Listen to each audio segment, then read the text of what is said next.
In a humble village in northern Israel, archaeologists are uncovering a Byzantine church. They notice something peculiar on the landscape: stone carvings that predate the Byzantines by 1,000 years, and a spring that could be the entrance to the underworld. In ancient times, the ancient peoples believed in many things, and one of those things is the underworld. Was this place just some natural formation of rocks? Or could it be the site of something far more sinister?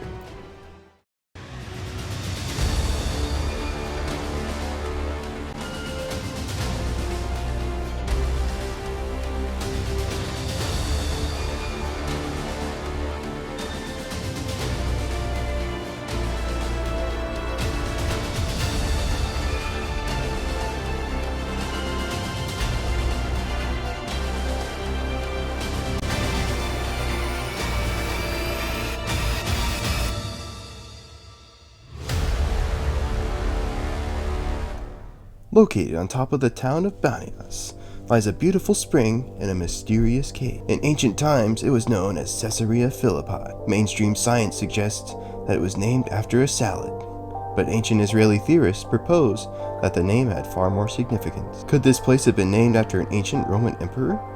Was this place used as a site for ancient rituals? You look at mainstream science and they all just say it's a bunch of nature, something in the wilderness, just like every other bit of nature. But in my mind, this is the perfect spot for people to have built. It's got everything the ancient people would have wanted: water, trees, sunlight. And if you know anything about history, then you know that these are the exact kind of things that you would find at other places of worship. Many pagan sites of worship have temples dedicated to their gods, but one god in particular has places of worship carved into natural formations. Could this site have been dedicated to the god known as Pan? Now, Banias is the name of the town located in the area of Caesarea Philippi, and Banias is actually just a Persian corruption of the word Panias, and that sounds a lot like the Greek god Pan. There's too much here to be a coincidence. And now, if we consider Alexander the Great, he really liked his Greek stuff, and when he was conquering the lands, he went out and spread his Greek ideas.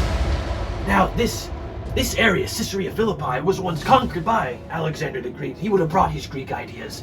And what is Pan? Pan is a Greek god. There's too many coincidences. This is too many coincidences. Ancient signs point to forgotten temples and sites of worship. Can this be trusted, or are they just elaborate pranks pulled by the ancient peoples? A few thousand years ago, a spring would have been coming out of the cave, and theoretically, the followers of Pan would have thrown goats in as a sacrifice.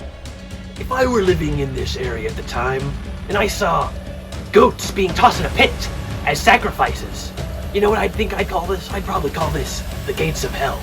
And coincidentally, the gates of hell is what this place is called. And more coincidentally, the Greek god Pan often has depictions of devil-like nature.